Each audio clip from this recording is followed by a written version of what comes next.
So check the group description. Check the group description. You'll be able to get the past paper for November 2017. You'll see a link there has past papers. You go check November 2017, you'll be able to find it. So, or someone can be able to share here. Someone can share there, or so that Sarah can be able to get access. So the question says, Regereja Limited is a mid-sized firm selling electronic keyboards, both on cash and hire purchase terms. So the following information has been extracted from the firm's books of account as at 30th of September 2017. So you have the share capital, general operating expenses, cash balance, or cash recovered from hire purchase customers. We have the cash sales. We have hire purchase trade receivables at the start of the year. Then we have property, plant, and equipment. We have accumulated depreciation. So for the property, plant, and equipment, we have retained earnings at the start of the year. We have provision for unrealized profit at the start of the year. Then you have purchases, 171,000. We have trade payables, 40,000. Then inventory at the start of the year. We have the inventory at the start of the year, which is actually 7,500. So the company's policy is to take credit for gross. The additional information, the number one, the company's policy is to take credit for gross profit, including interest for hire purchase sales in proportion to the cash collected. So it does this by raising a provision against the profits included in the hire purchase trade receivables not yet received. So it means here they actually provide for unrealized profit. So they make a provision against the profit included in the hire purchase trade receivables, which are yet to be received. So they actually, in this case, make a provision for unrealized profit. So then the cash selling price is fixed at 50%, and the hire purchase selling price is actually 80% respectively, against the cost of goods purchased. Then we have the next one there. So the next one there says, so the hire purchase contract requires initial deposit of 20%. Initial deposit of 20% of the hire purchase selling price. The balance to be paid in 4 installments at quarterly intervals. The first installment is due in 3 months after the agreement is signed. So the hire purchase sales for the year amounted to 270,000, including interest. Depreciation is provided. Depreciation is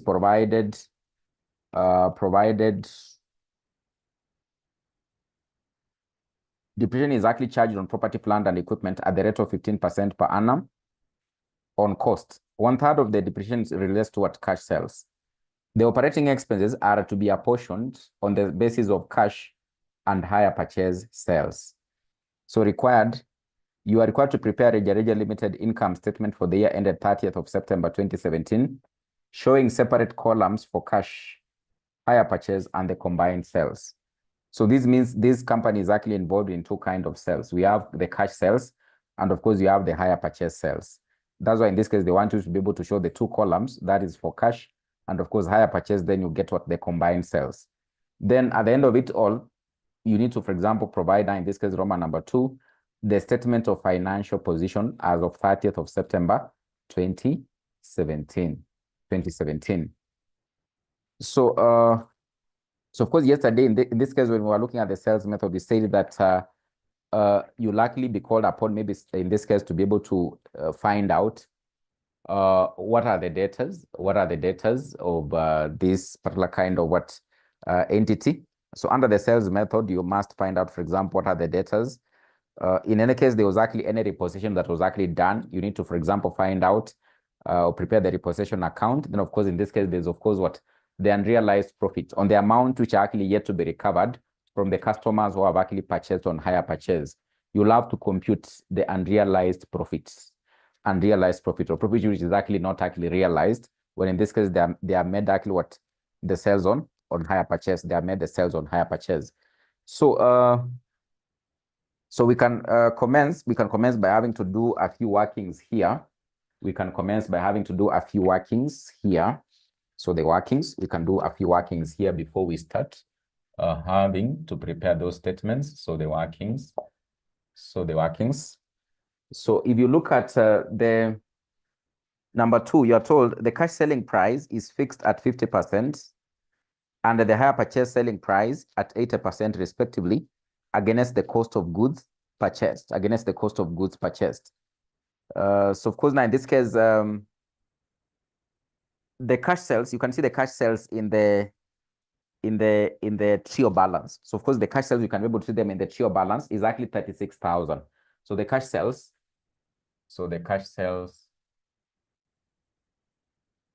is actually how much? 36,000. Is actually an amount of 36,000. And of course, you are told the cash selling price is fixed at 50%. Selling price is fixed at 50%, the higher purchase selling price 80% respectively against the cost of goods purchased. So it means that these amounts, they have already been able to include an amount of 50% over and above the cost of sales. And of course, now in this case, the cost of sales will likely be at 100%. So it means this 36,000 is actually 150%. Exactly 150%. And in this case also, they have actually been able to indicate the higher purchase. Of course, the higher purchase sales, you've been told in the additional information there, it is actually 270,000, including what? Including interest. I think it is a note number, is it 4? Is it 4 or 5? Is it note number 4? So the higher purchase sales is actually 270,000. So already in these higher purchase sales, they have already been able to include an amount over and above the cost of sales of 80%. So it means this 270 is actually at 180%. Exactly at 180%. So, and of course, now in this case, when we'll be coming up now in this case with the statement of profit and loss, in this case, we'll be required, for example, to be able to determine what could be the cost of sales. Because in this case, the difference between now, in this case, the sales and the cost of sales will be able to give us the gross profits in the income statement. So with this, then you can actually easily be able to determine what the cost of sales, because already you've been told the cash selling price is fixed at 50% and the higher purchase selling price at 80% respectively against the cost of goods purchased. So for us in this case, since we are preparing two income statements for the cash sales and of course for the higher purchase, we can easily in this case be able to determine the cost of sales, because our cost of sales in this case will likely be at 100%.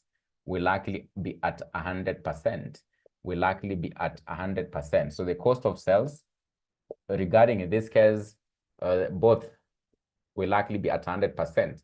So it means, of course, for us to be able to get 100%, we have to determine the value of x. The value of x. So it means in this case, you can be able to do the computation here. So you can say in this case, you normally do what? Is it cross multiplication or something? So if in this case, 180% is equals to this, what about 100%? So you'll be able to take 100, so multiply by 270,000, you divide by 180. So I don't know how much you're having to get. Then this one, you do the same. You take 100, multiply by 36,000, you divide by 150 for us to be able to get what? The cost of sales. For us to be able to get the cost of sales under the sales, the cash sales, and of course, cost of sales under the higher purchase. So what is the value in this case when you compute this one? What is the value you get when you compute that one? It is November 2017, question number 5B, Elizabeth. What is the value of the cost of sales regarding the cash sales when you compute this one? When you do the computation.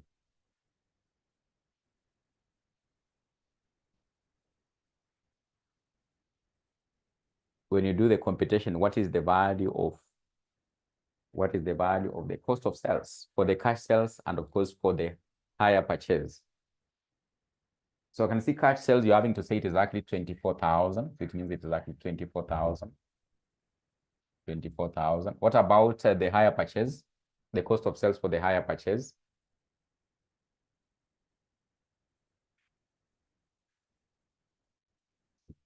For hire purchase, I can see you're saying 150,000. 150,000. So it means when you'll be coming up with the income statement, to get the GP, we don't have to go into the hullabaloo of taking opening stock plus do what and what.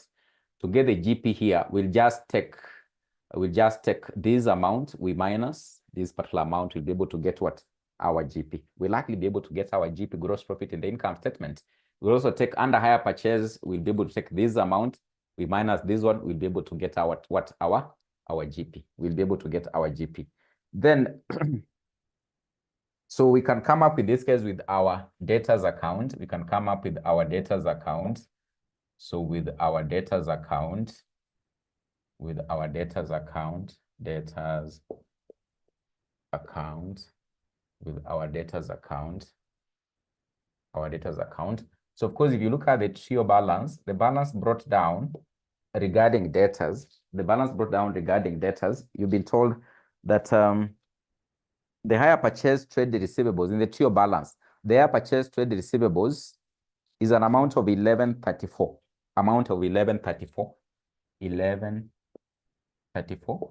Then of course, now in this case, of course, these debtors we are talking about, they are those you're having to sell to goods on hire purchase. So we are expecting them to pay in installments. They become what? Our debtors as an entity. So those sales that we actually made to these particular debtors on hire purchase, we already have them here, is this amount. So the sales we've actually made to them during the year is actually 270. Is it million? I think 270 million. 200, because our figures are actually in thousands. So they're actually in thousands. Our figures are actually in thousands. So we already, in this case, made sales to them during the year of an amount of 270,000. But of course, you have to determine whether these hire purchase debtors have actually been able to pay us any amount during the year. So if you look at the trio balance, any amount cash recovered from hire purchase customers. So you can see it there, cash recovered from hire purchase customers. So of course, they were our debtors, but during the year, there's an amount, in this case, we ended up having to recover from them. So the cash received from debtors during the year is an amount of 157,734. So that is this amount is actually in the trio balance. You can be able to see it on the credit side. So we made sales to them worth 270. This one is an additional information.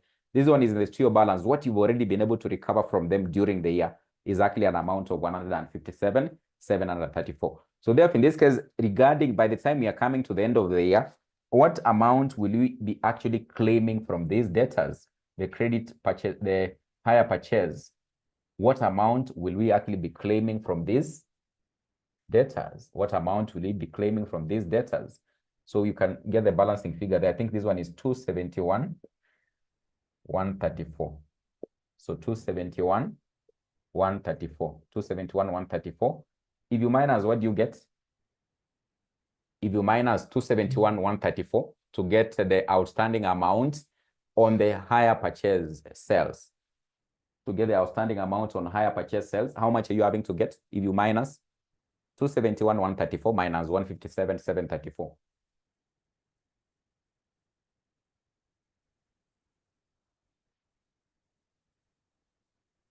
I can see T says 113,400. 113,400. So that is the amount outstanding. The amount outstanding by the end of the year from the hire purchase customers. So we made these sales to them. They have paid this. This is what they had as a balance at the start. By the end of the year, we are claiming from them an amount of 113,400. But of course, out of this amount that is actually outstanding, then we are supposed, in this case, to know what is actually the unrealized profit.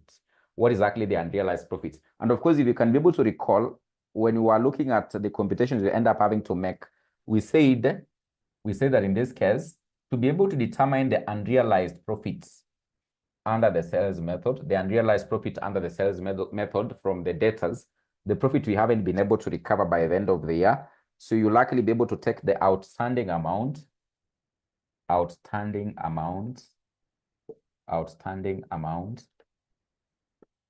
take the outstanding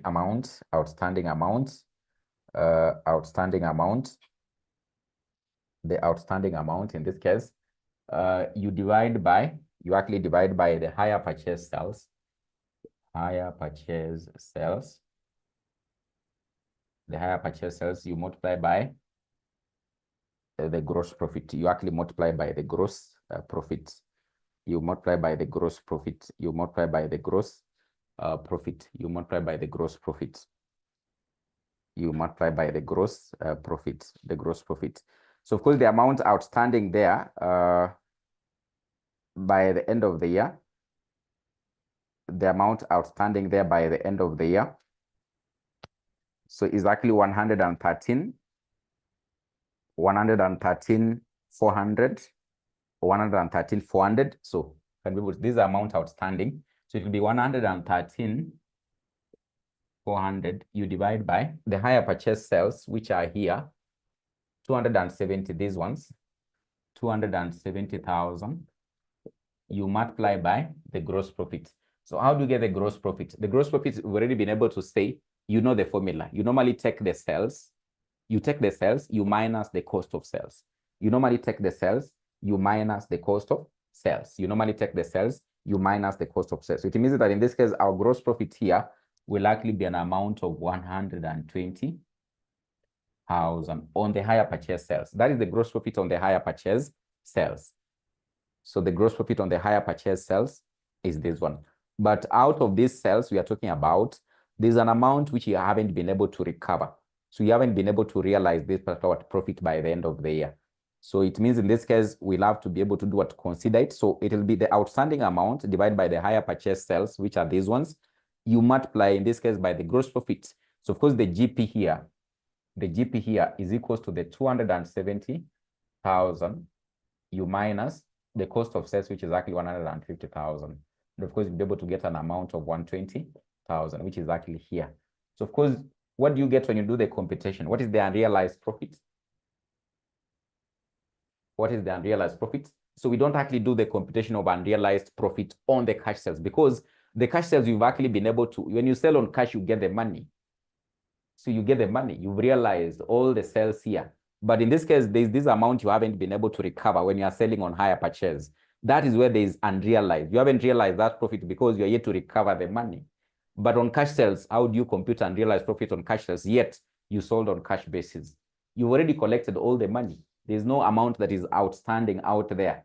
But for in this case, a higher purchase, there's still amount you're still having to claim out there. So there's unrealized profit. You don't actually do it on cash sales, only on higher purchase. So what is the amount you're having to get here? Is actually 50,400. 50,400. So this is actually 50,400. So that is the unrealized what profit. So in this case, when you likely be coming up with the income statement, because this profit you haven't been able to realize it by the end of the year, it means it's like an expense you're having to incur. So it will likely basically be part of the expenses when you are coming up with what with the income statement. So still the same case here. It will likely end up having to affect, in this case, what? Our balance regarding what? The outstanding debtors by the end of the year. Our balance regarding the outstanding debtors by the end of this one will end up having to minus from here when you're coming up with what? The statement of financial position. But that is what the unrealized profit. That is the unrealized profit during the year. The unrealized profit during the year. So with that, then in this case, of course, there's other information you have actually been given. You've been told, for example, depreciation is charged on property, plant, and equipment at the rate of 15% per annum on cost. 1/3 of the depreciation relates to what? Cash sales. So when you'll be coming up with the two columns for the sales and for the higher purchase, in this case, we'll have to apportion. 1/3 of that depreciation should actually be able to go to what? In this case, the sales on cash basis. Then operating expenses are to be apportioned on the basis of cash and higher purchase sales. On the basis of cash and higher purchase sales. So we'll be able to, in this case, apportion those expenses by using the ratio of these cells. So 36 and 270. 36 and of course what 270.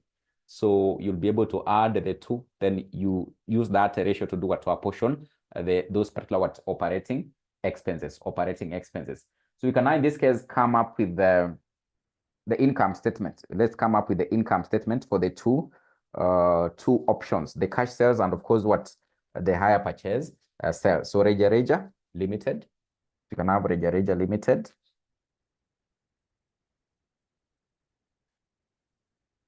So Reja Limited.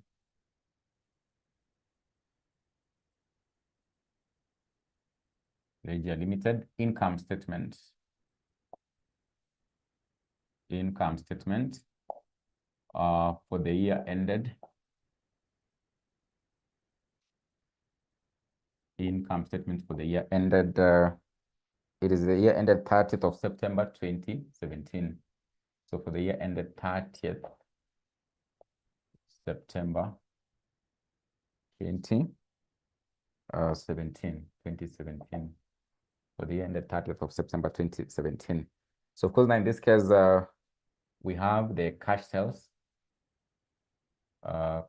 Then we have hire purchase sales. Then in this case we have the combined.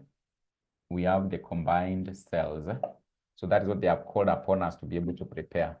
So we'll have the hire purchase sales, and of course now in this case what the cash sales. So they have told us to prepare the three. So of course now in this case, most obviously in the income statement, so our figures are actually in thousands. Our figures are actually in thousands. Our figures are actually in thousands like that.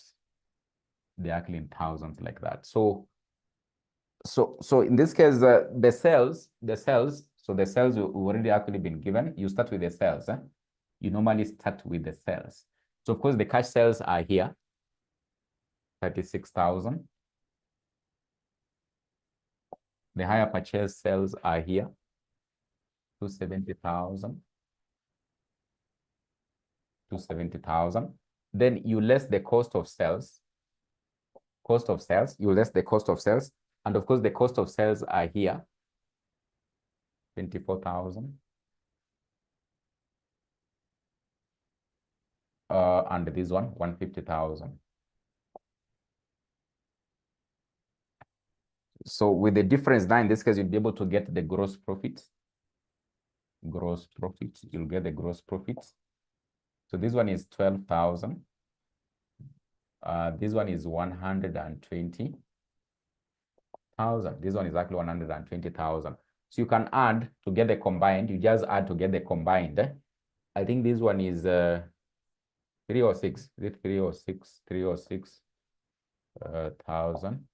This one is 174,000. Then this one is 132,000. I think 132,000. 132,000. So that will be the gross profit for the two. That will be the gross profit for the two. 132,000. Then in this case, we can end up having to minus any other expenses. We can actually end up having to minus any other expenses. We can end up having to minus any other expenses. So of course, in this case, they have talked about, in this case, what? Depreciation. Depreciation on PPE. Depreciation on property, plant, and equipment. And as per the additional information there, they're having to say, in this case, we need to provide depreciation on property, plant, and equipment at the rate of 15% per annum on cost. So you can have a working, so maybe it can be working for, I don't know, you'll call it working for. So depreciation on property, plant, and equipment. So they have said 15% of, so the cost of, in this case, property, plant, and equipment is actually 50,000, is actually 50,000. So 15% of 50,000, I think you'll get a value of, this is 75, so you get a value of 7,500. And you've been told that in this case, for the cash sales, we will apportion a third of this to go to the cash sales. a third of this to go to the cash sales. And of course, a third of this, I think it is 2,500. A third of this is actually 2,500. So with less depreciation of 2,500, yeah, the remainder is actually 5,000,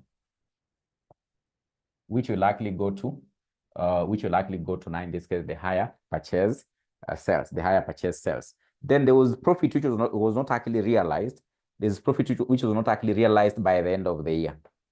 So unrealized profit by the end of the year was actually 50,400.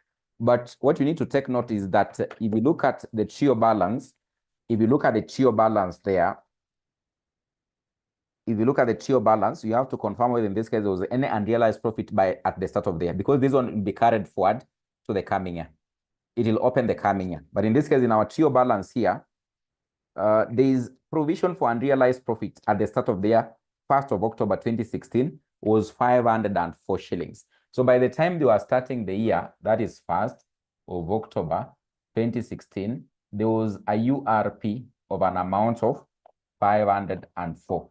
Then by the time they are coming to the end of the year, that is September, 30th of September 2017, there's an amount of, in this case, which we've computed here, 50,400. So in between here, there was actually what? An increment. In between here, there was an increment to lead to the balance having to be what? 50,400. So that increment is what will end up having to take as what? As the expense. As the expense. So what is the increment? So provision for unrealized profits, provision, unrealized profit during the year. So that increment is how much? That increment is how much? Because it's what they ended up having to incur during the year. That increment is what we'll be able to end up having to take as what? As the unrealized profits. You get the difference. How much are you having to get? The difference. How much are you having to get? So from 504 at the start of the year up to the end of the year, 50,400, which you've computed here. There was an increment of how much? There was an increment of how much?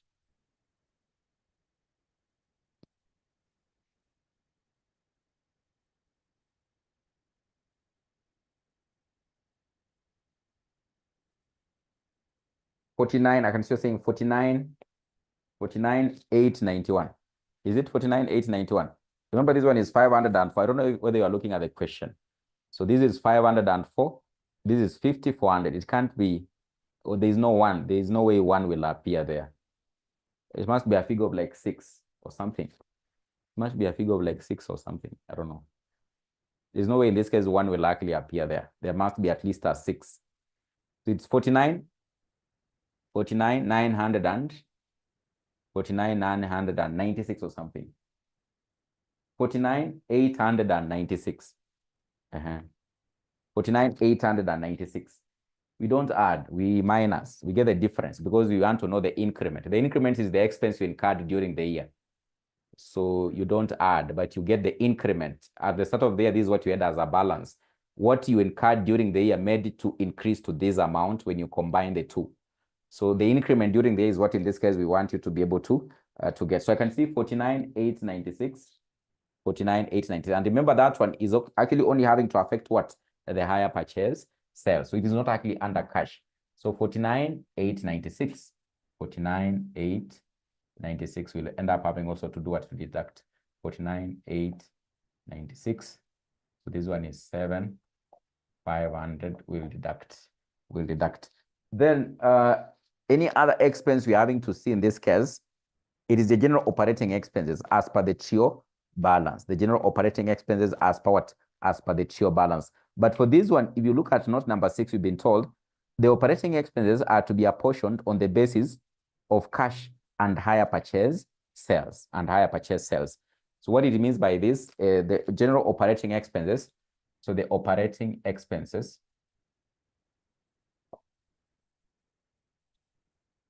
so they are apportioned on the basis of sales.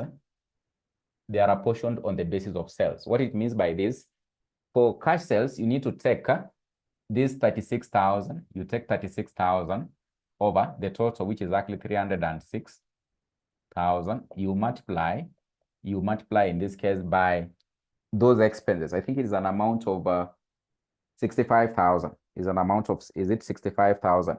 years, an amount of 65,000, you multiply by 65,000. What are you having to get? When you take 36,000, because they are apportioned on the basis of cells, so 36,000 over 306,000 multiplied by 65,000. So that we can be able to get those ones for the cash sales. So 36,000 over 306,000 multiplied by what we have as the general operating expenses should be able to give you what you should be able to apportion to the cash sales. What are you having to get as a figure there?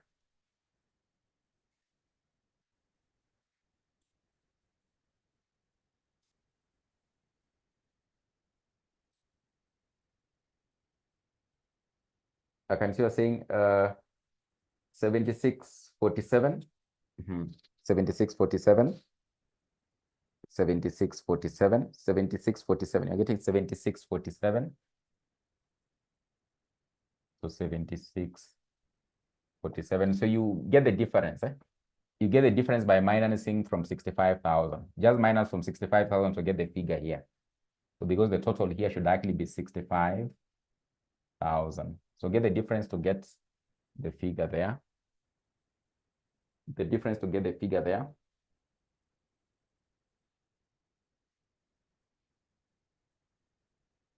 So 65,000 minus 7647, 57,353.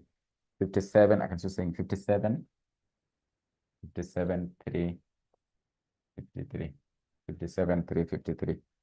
So I think those are the expenses, unless you need to look at the tier balance. If there's any other expense, you can be able to consider it. But I think the others are assets and of course what liabilities. So no any other extra expense in this case we are coming across. No any other expense we are coming across. So there'll be those ones. So you can actually be able to get the difference. Get the difference. So what is the profit? What is the profit for cash sales? What is the profit for cash sales? What is the profit for cash sales? And of course, what is the profit for hire purchase sales? Cash sales, you take 12,000 minus the 2. I can just say 1853. 1853. 1853. What about the hire purchase sales? What about the hire purchase sales? What about the hire purchase sales? Hire purchase sales. What about the hire purchase sales? 7751. 7751. So you can add the two to get, or you can minus from this one. You can minus these ones from this one, or you can add the two. When you add the two, what are you getting as the total combined profit? What are you getting as the combined profit? What are you getting as the combined profit when you add the two to get the combined profit?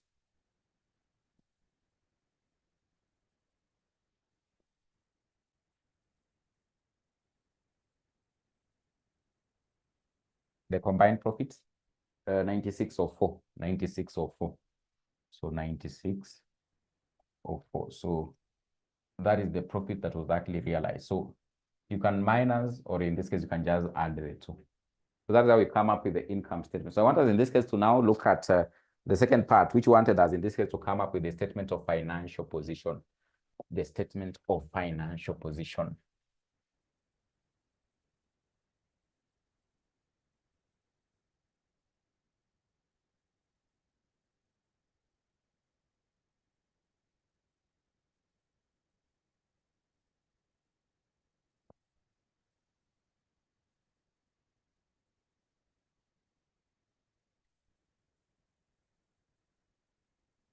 So the statement of financial position.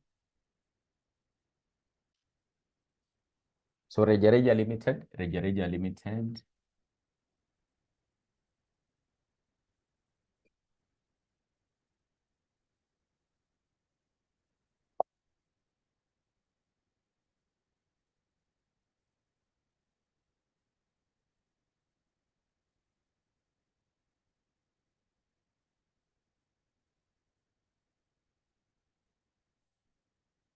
So the statement of financial position. So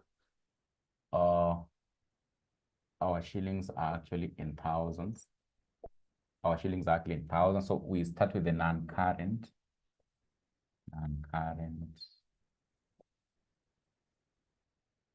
assets. Non-current assets. So the non-current asset you can be able to see there we have is predominantly what? Property, plant, and equipment. So property, plant, and equipment. So of course for property, plant, and equipment, the cost there was actually 50,000. The cost was actually 50,000. But in the same to your balance, we have what we had as an accumulated depreciation by the start of the year, which is an amount of 22,500. So it means we have to remove it. To get the net book value, we have to remove it, 22,500. Then, of course, during the year, there was a depreciation in this case, which we incurred, this one. So this was at the start of the year. But now, as the year went on up to the end, there was that amount, 7,500. So that should be able to give you the value of property, plant, and equipment. So this one comes to 30,000 from 50. I think that is 20. So this should be 20,000. Should be 20,000. So the property, plant, and equipment. So any other long-term or non-current asset is not represented there. So you can have now in this case the current assets. So for the current assets, if you look at the TIO balance, there's an amount that in this case you're having to be told was in the bank. So there's the cash balance. The cash balance that was actually in the bank is an amount of 3104. So cash balance in the bank, the cash balance in the bank is an asset. So 3104. There's an amount of 3104. Then if we go down, we have, so 3104. 3104. Then you have in this case the receivables. So hire purchase, trade receivables, hire purchase, trade receivables, hire purchase, trade receivables by the end of the year. So you have in this case hire purchase,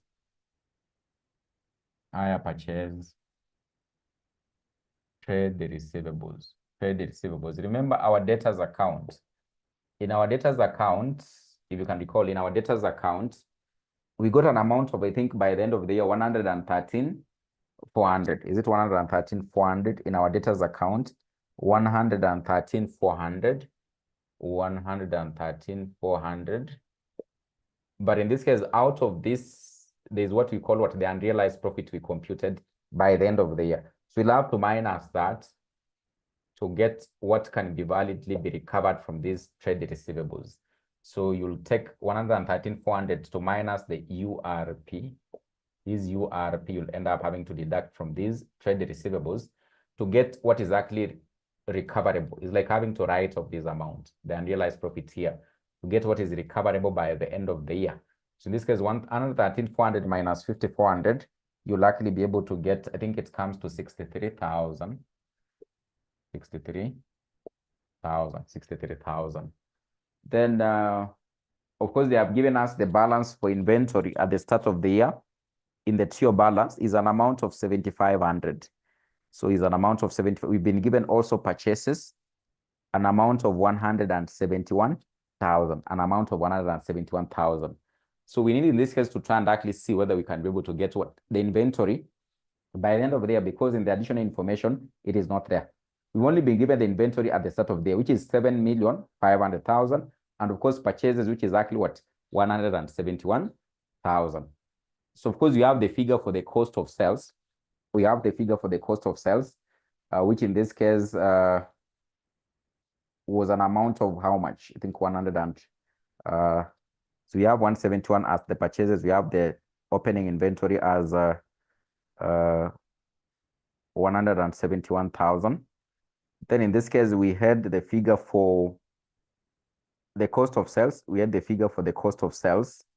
The figure for the cost of sales. So cost of sales, we have it here. So you have this figure here. So this is the cost of sales, both for higher purchase sales and of course what the cash sales.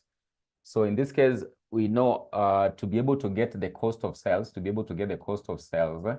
is equals to opening stock plus purchases minus closing stock.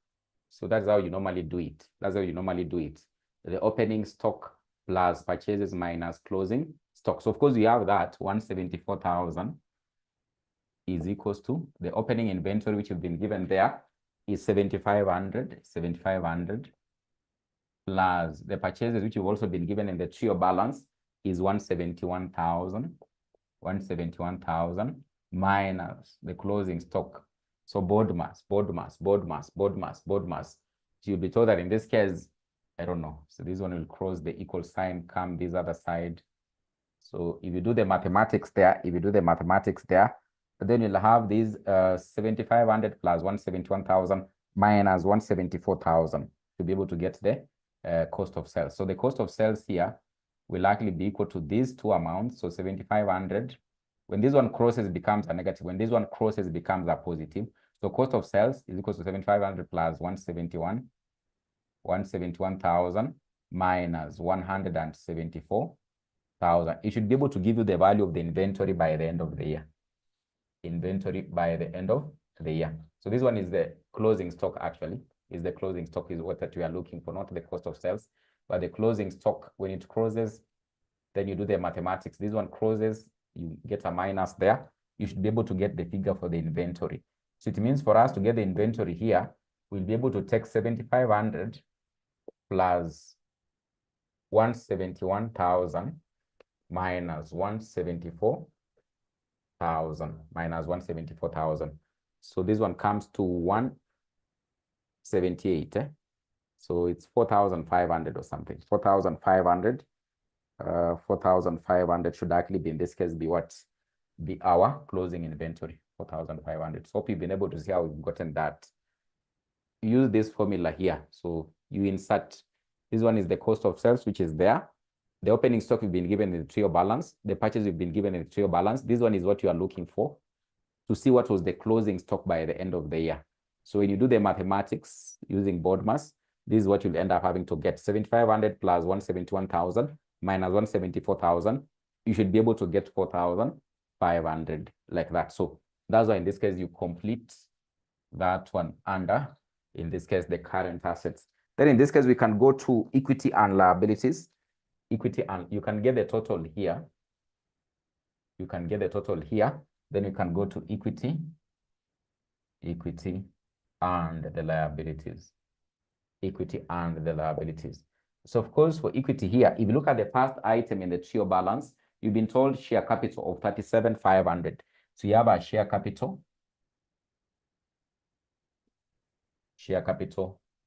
of 37,500. We have a share capital of 37,500. Then in this case, we have retained profits. Retained profit is normally part of the equity. So our retained profits is actually here. You can see it there, 9604. But I think there's a figure for retained profits at the start of the year. Retained earnings at the start of the year was actually 3,500. So it means we'll have to add the two. It will be 3,500 plus that one, 9604. So 3,500 plus 9604. It will come, I think, 14,004 or something, 14,004 or 13,104. It comes to 13,104, 13,104, like that. Then in this case, there's no any other equity item. So we'll have the liabilities. We'll have the liabilities. So for the liabilities, also, you can just be able to check the trio balance, any item on the credit side. But in this case, sums up to be a liability. In this case, if you look at the credit side, you have, in this case, trade payables. So the trade payables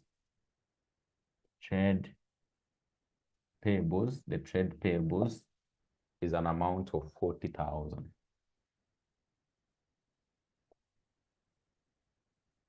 An amount of 40,000.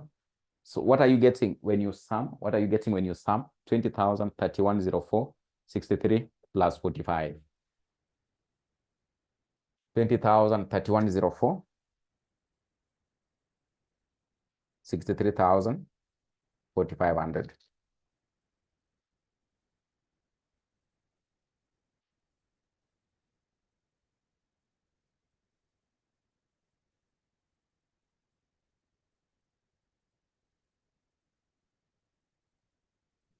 can see you're saying 9604. 9604. This one is 9604. What about this other side? What about this other? It should be the same. It should be the same. 9604. Yes, 9604. It should be just be the same like that. So 9604. So that's how you come up with what? The statement of financial position. Statement of financial position. Statement of financial position. You can actually be, I think, I don't know whether you can be able to see down here. I think you can't be able to see down here. Let me just adjust for you a bit. You can't see down there. Let me just adjust for you a bit. As we take a small break.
Yeah, so hope you've been able to copy that one. And it is okay now. It is okay now.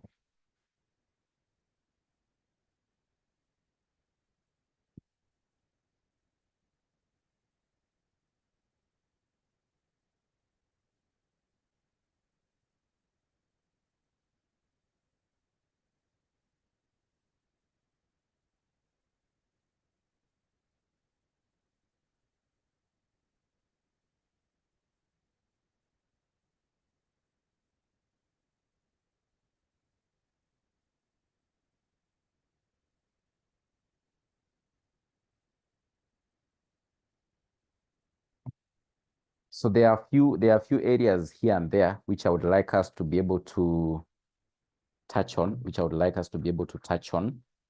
So of course there is a handout which I promised I'll be able to share. So there is a handout on theory, question and answers, which I'm going to share. So I think you'll be able to look at it. Maybe after class I should be able to share, but I have it. So I'm going to share after class. But there are a few areas here and there, so which I need also to be able to highlight, So you can be able to write briefly something about, in this case, accounting for government, accounting for government grants, accounting for government grants. So you can write something about how you account for government grants. So when you talk about a grant here, is like a donation or like having to be funded by the government. So sometimes in this case, maybe you can have like an entity, like in this case, what, a school, that in this case has gotten a donation in form of what, a school bus from the government. Or it can just be any kind of an entity that in this case has gotten a funding from the government. Sometimes the government funds a number of projects. So an entity can end up having to receive government grants. So how in this case will they actually be able to account for them? How will they actually be able to account for them? So you can be able to write this and say, a government grant is recognized. A government grant is recognized. A government grant is recognized only when a government grant is recognized only when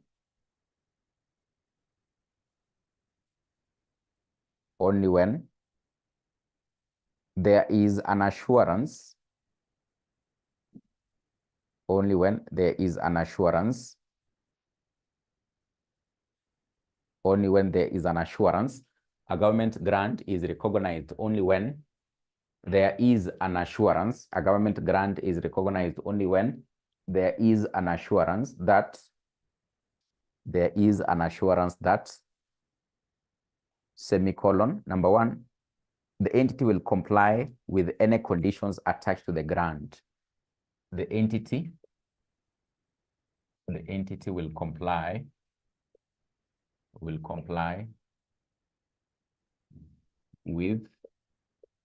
any conditions attached to the grant. The entity will comply with any conditions attached to the grant,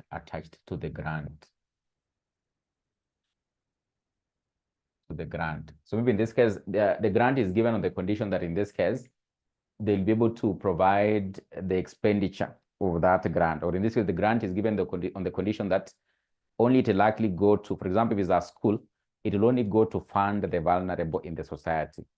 So this condition must actually be fulfilled before, in this case, for example, we can be able to say they can now be able to recognize it in their books of accounts. Then in this case, another condition that should actually be fulfilled here, the grant will be received. The grant will be received by the reporting entity. Will be received by the reporting entity. The grant will be received by the reporting entity. The grant will be received by the reporting entity.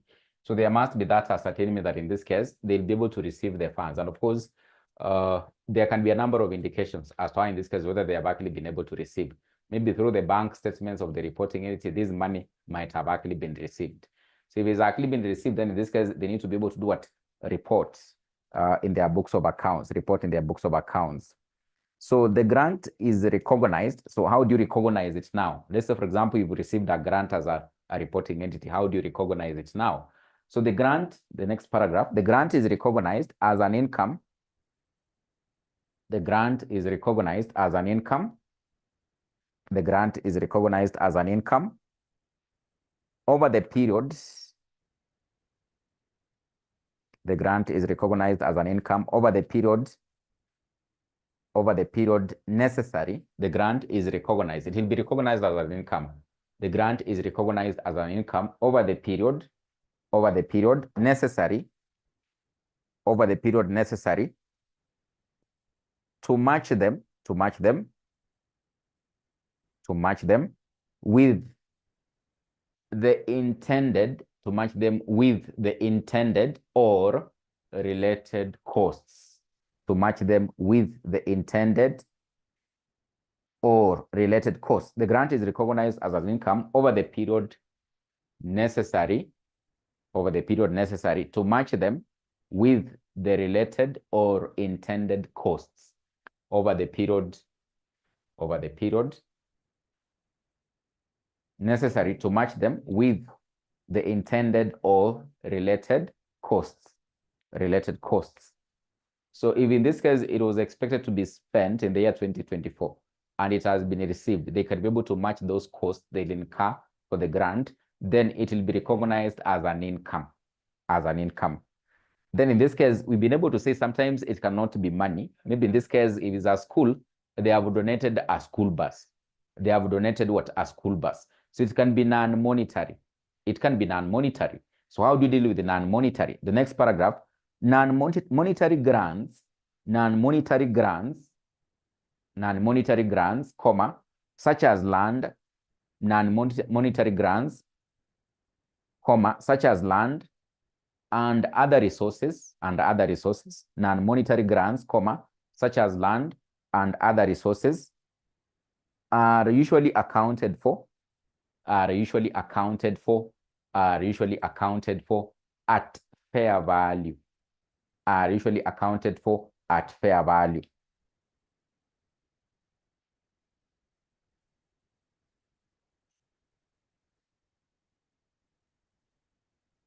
Are usually accounted for at fair value by recording them as an asset, by recording them as an asset, by recording them as an asset,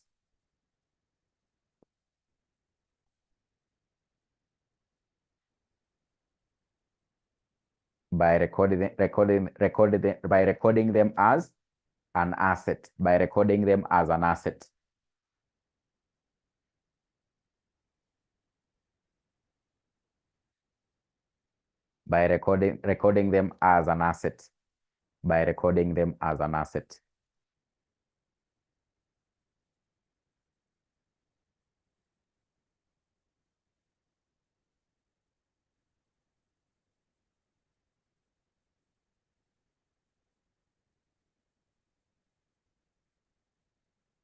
By recording them as an asset, by recording them as an asset, by recording them as an asset. So this one is supposed to be under International Accounting Standard number 20. So you can be able to indicate International Accounting Standard number 20, International Accounting Standard number 20, International Accounting Standard number 20. So you can be able to write other terms under IAS, other terms under IAS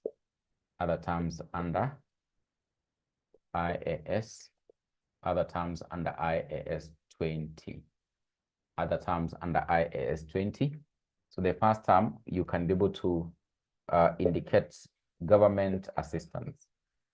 So government assistance. You can explain what is government assistance or how is government assistance. So you have the first term as government assistance. We've been able to differentiate in this case with government grant. So differentiation within the government assistance and of course government grant. But of course, first of all, in this case, indicate what is government assistance. So government assistance is an action. Government assistance. Government assistance is an action by the government. Government assistance is an action by the government designed to provide. Government assistance is an action by the government designed to provide an economic benefit. Designed to provide an economic benefit. It is an action by the government designed to provide an economic benefit. Designed to provide an economic benefit. Specific to an entity. Specific to an entity. Specific to an entity.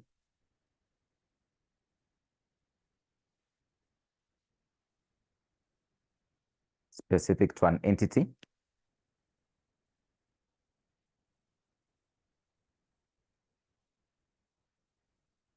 Specific to an entity or range of entities, or range of entities, or range of entities, qualifying, or range of entities qualifying under certain criteria, or range of entities qualifying, or range of entities qualifying under certain criteria, or range of entities qualifying under certain criteria.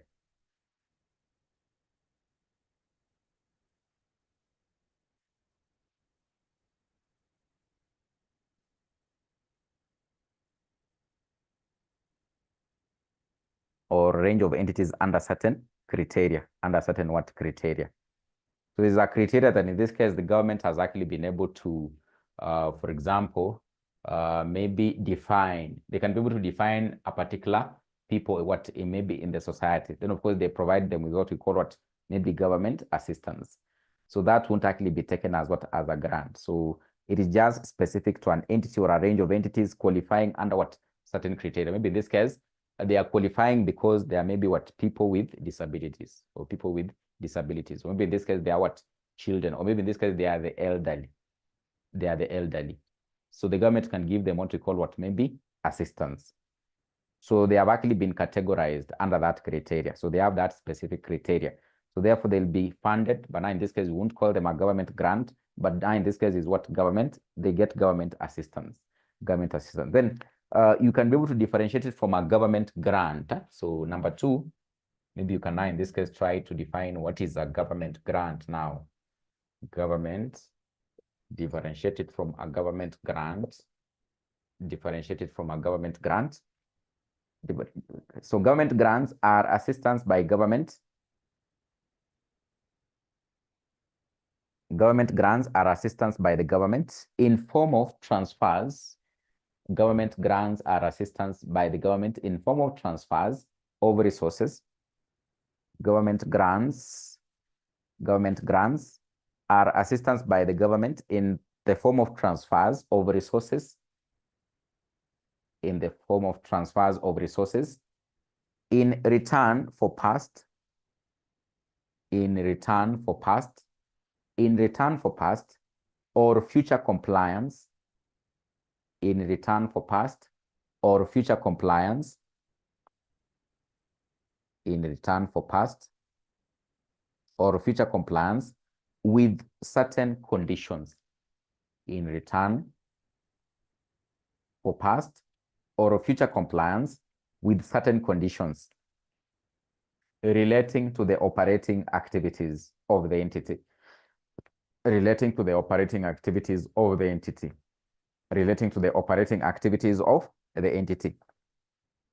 Relating to the operating activities of the entity.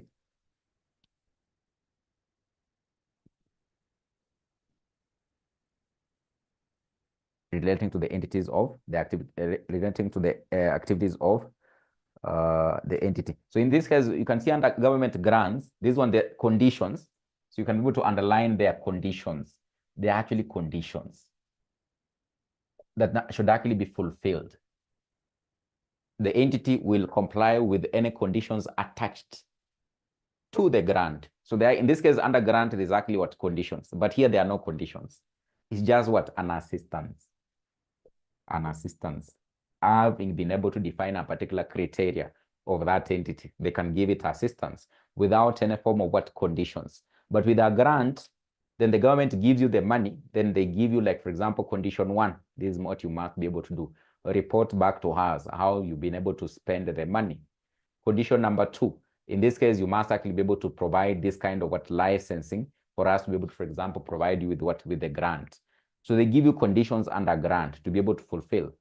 Otherwise, in this case, we won't be able to say that is a grant. We won't be able to say that is what, a grant. So it will maybe in this case be what you are calling what, government assistance. It will just be government assistance. It will be government assistance. It will just be government assistance, government assistance. Yeah, so that is what will likely end up having to happen regarding government grants.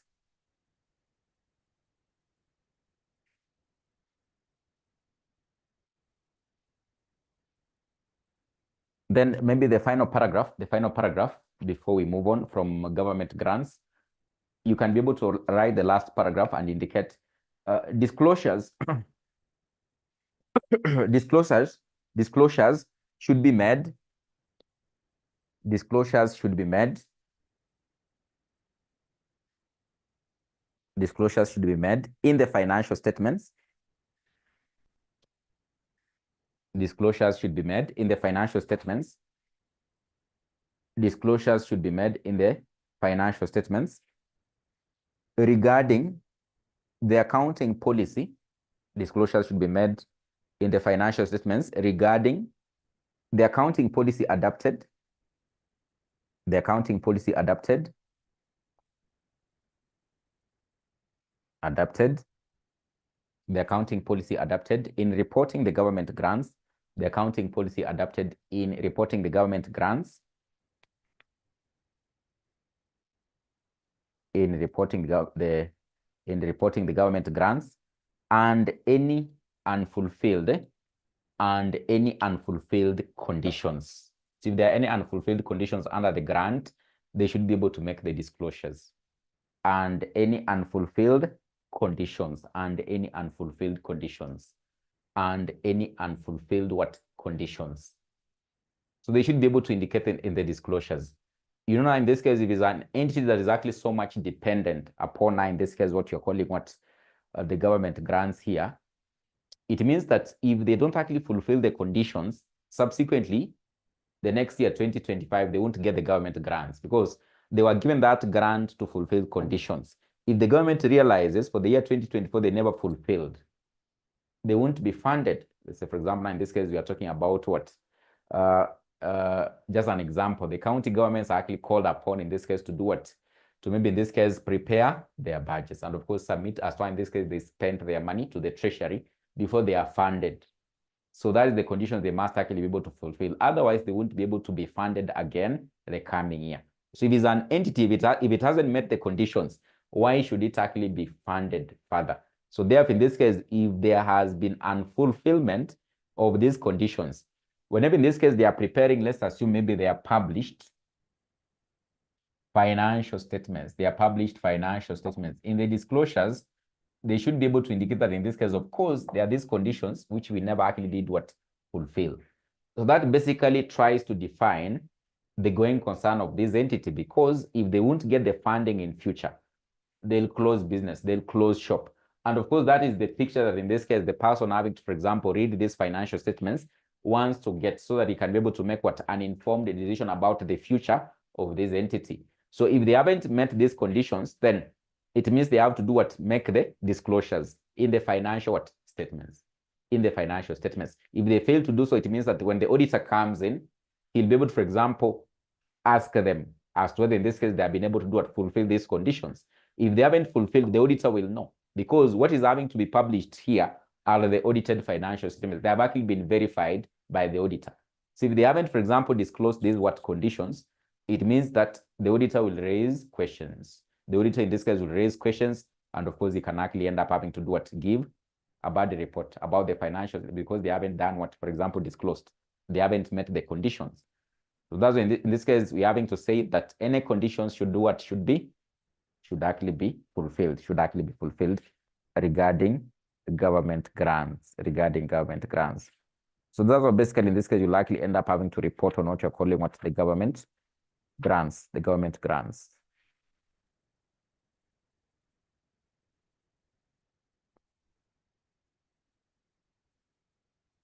The government grants. I will end up having to report on what you're calling what the government grants, the government grants. So that's all about government grants. That's all about government grants.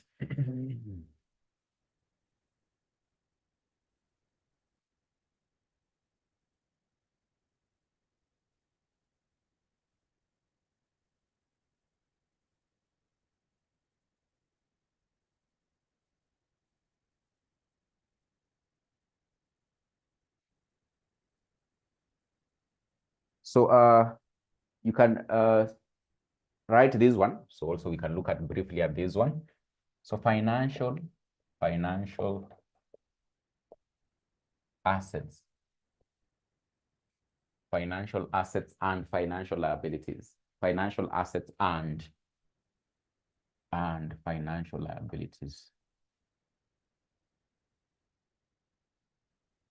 financial assets and financial liabilities, liabilities, financial assets and financial liabilities, financial assets and financial liabilities. So first of all, in this case, we can be able to indicate the meaning. So what is the meaning of these two? Meaning, the meaning. So first of all, in this case, let's look at the what is a financial asset? Financial asset. What is a financial asset? Then we can look at what is a financial liability. So you can write this about a financial asset.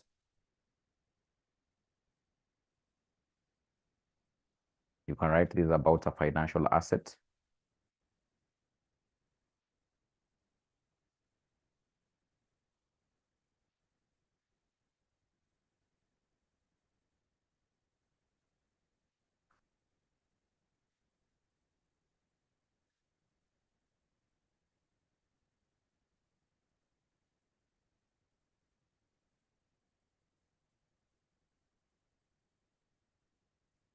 It means, you can go to that and say it means, in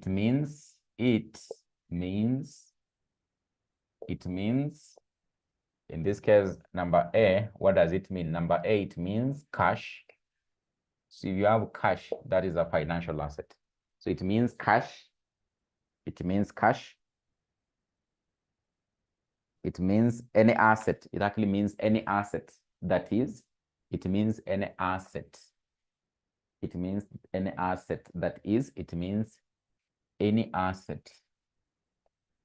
Any asset. It means any asset that is, in this case, number A, cash. Then in this case, you can say number B, any asset that in this case is actually cash. Then number B, an equity instrument of another entity.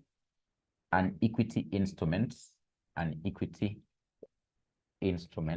like shares, an equity instrument of another entity, an equity instrument of another entity, an equity instrument of another entity, like shares. That's what we mean by that. An equity instrument of another entity, or in this case, C, a contractual right, a contractual right, a contractual right, a contractual right, a contractual right, a contractual right, put a semicolon. If you enter into any contract to do this, what you're going to mention here, a contractual right, put a semicolon, number one, put the dash there, put a dash there, a contractual right to receive cash, a contractual right to receive cash,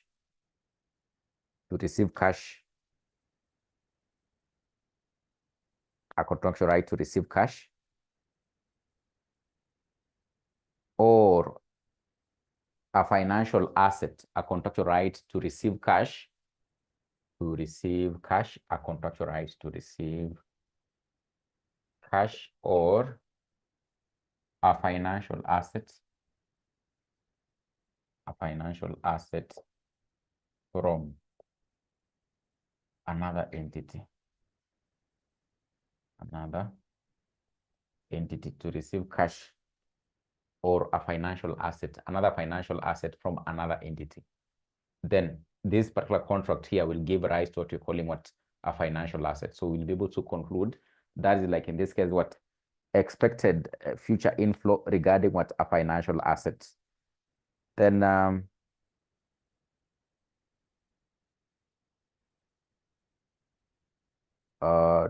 then another one, number two, a contractual right to exchange. Number two, a contractual right to exchange financial assets. To exchange, a contractual right to exchange financial assets. To exchange financial assets. A contractual right to exchange financial assets with another entity.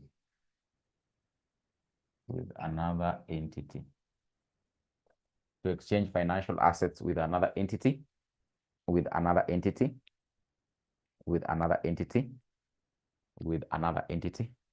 So you can give examples of financial assets. You can give examples. So you can give examples so that the point can go home.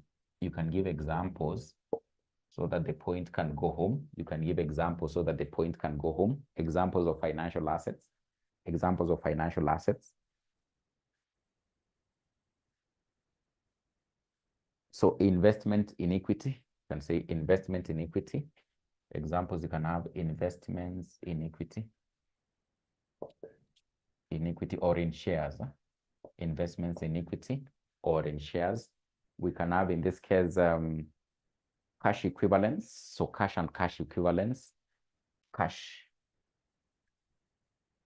and cash equivalents. Cash and cash equivalents.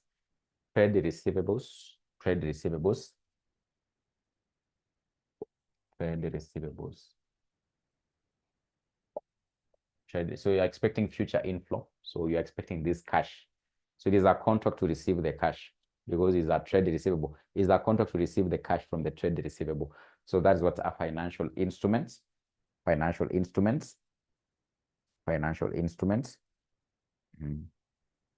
Investments in it can be investment in debt instruments. Investment in debt instruments. Investments in debt instruments.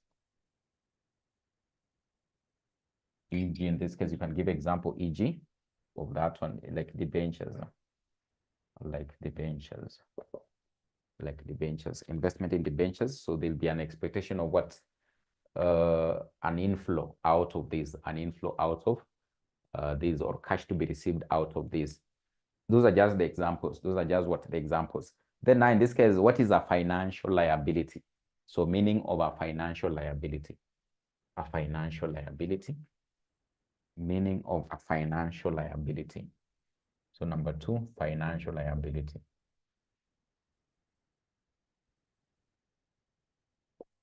Meaning of a financial liability. What is a financial liability?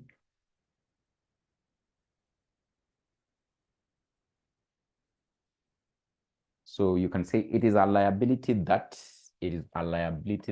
how does it arise? A financial liability is a liability that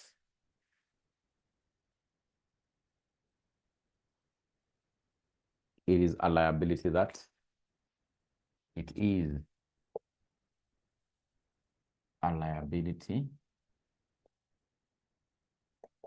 that it is a liability that a financial liability is a liability that is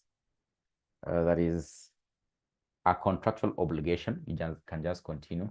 It is a liability that is a contractual. It is a liability that is a contractual obligation. Is a liability that is actually a contractual obligation. Contractual obligation. Number one, to deliver cash. to deliver cash, to deliver cash, to deliver cash or another financial asset, to deliver cash or another financial asset, to deliver cash or another financial asset, to deliver cash or another financial asset to another entity, to deliver cash or another financial asset to another entity, then to deliver cash or another financial asset to another entity, then number 2, to exchange financial assets, to exchange financial assets or financial liabilities, to exchange financial assets or financial liabilities, to exchange financial assets or financial liabilities with another entity, with another entity, with another entity under conditions which are unfavorable, under conditions which are unfavorable, under conditions which are unfavorable, under conditions which are unfavorable, under conditions which are unfavorable, under conditions which are unfavorable, under conditions which are unfavorable. So you can now in this case give the examples. Give the examples. So you can say, for example, trade payables, issue of debt instruments, issue of debt instruments, issue of equity instruments, equity instruments, equity instruments. So etc. Issue of equity instruments, etc. Issue of debt instruments, issue of equity instruments. So you'll likely be under financial obligation to fulfill the terms. You'll be under financial obligation to fulfill the terms. So that is what we mean by, in this case, what a financial asset and a financial liability, a financial asset and a financial liability, a financial asset and a financial liability.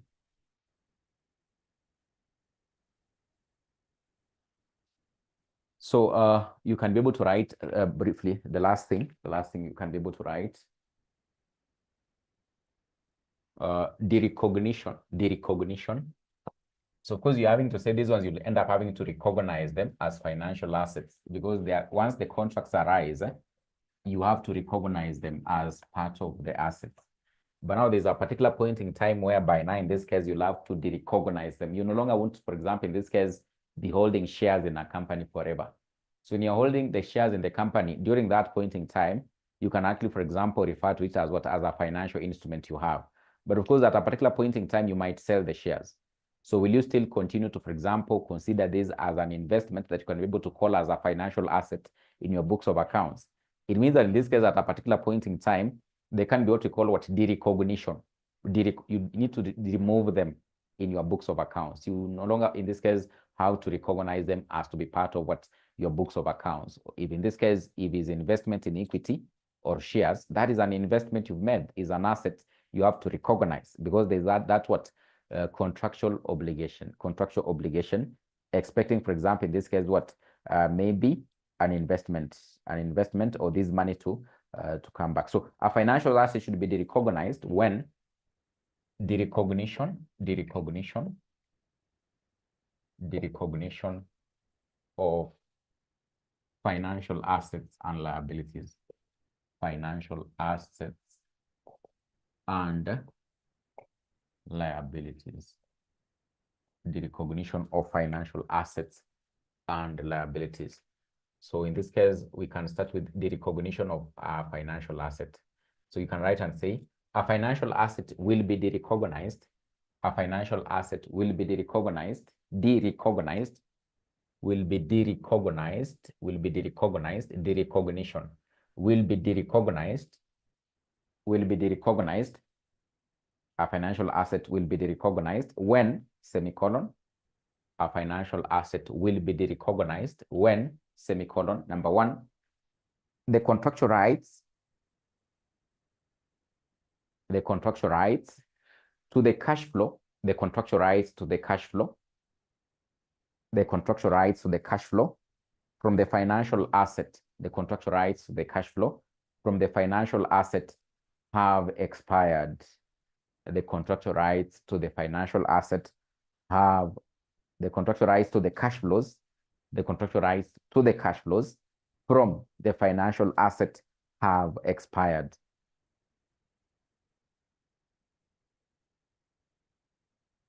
Have expired. Then number two, the entity transfers substantially all the risks. The entity transfers substantially all the risks and the rewards, transfers all the risks and the rewards, transfers all the risks and the rewards of ownership. The entity transfers all the risks and the rewards of ownership of the financial asset, all the risks and rewards of ownership of the financial asset to another party, to another party, to another party, to another party. Then the last one about, in this case, the recognizing financial liabilities. An entity should derecognize a financial liability. An entity should derecognize a financial liability.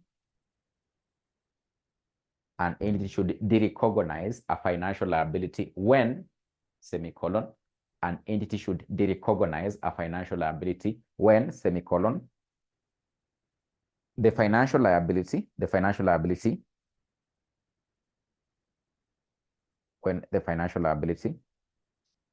when the financial liability is settled, when the financial liability is settled. When the financial liability is settled, that is number one. An entity should recognize financial liability when, semicolon, number one, when the financial liability is settled, that is number one. When the financial liability is settled, that is number one. Then number two, the obligation specified in the contract, the obligation specified in the contract is discharged. The obligation specified in the contract is discharged or cancelled. The obligation specified in the contract is discharged or cancelled, or expires, or cancelled or expires, or cancelled or expires, or cancelled or expires, or cancelled or expires, or cancelled or expires. So because this one is under IFRS 9, that is the financial instruments. So that's where we define financial assets and financial liabilities. Still part of the syllabus. They are still part of the syllabus. They are under the first topic, under the first topic.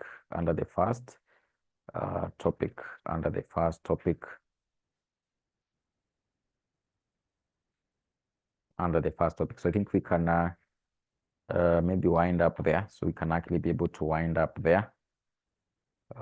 We can wind up there.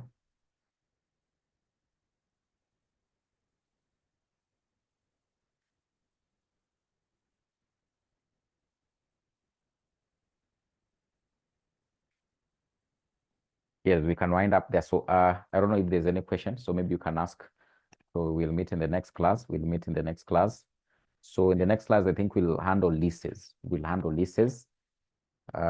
after leases, I think we can do also some questions for group. So I think the other bits, I think about theory, I think I'll be able to share them. I'm going to share them. You can just be able to go through them. There's no problem if you can be able to go through them. So I'm going to share them. If not tonight, tomorrow. When I settle down tomorrow, I should be able to share. Then you can go through the theory parts. So they are not that complex. It's just easy as we've been able to see these ones about financial assets, financial liabilities, about government grants. So there are a number of areas there are a number of areas, Yeah, so I think we can end there. So we can end there. So unless there's any question, maybe you can ask.